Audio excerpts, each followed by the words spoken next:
Okay, so we just got done working a row of slip stitches here.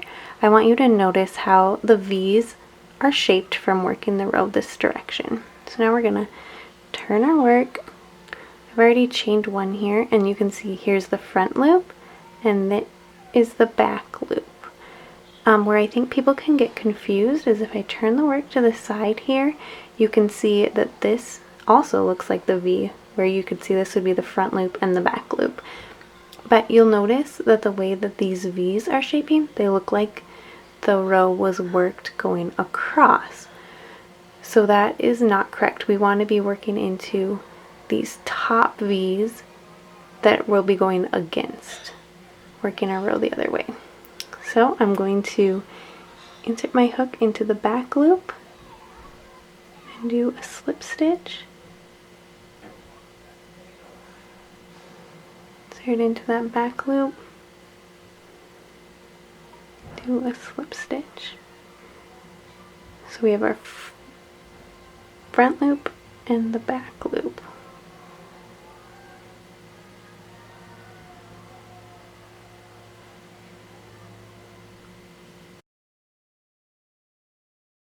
Start with chain one,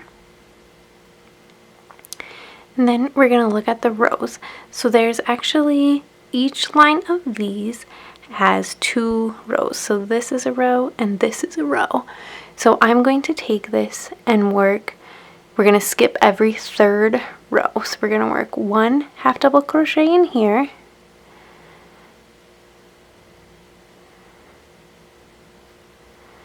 the next one will work along this side of the row.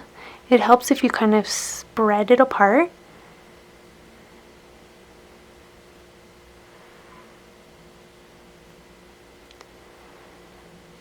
And then we're going to skip this row and work the next 2. You'll notice that I'm inserting my hook farther down. I don't insert just into this one loop.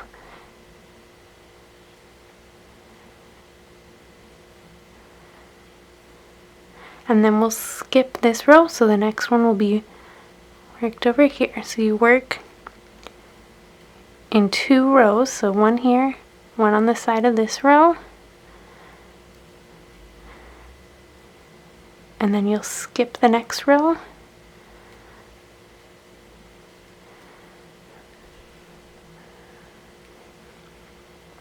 so you can see that it'll start to lay flat, and we're going to continue that all the way across the rows.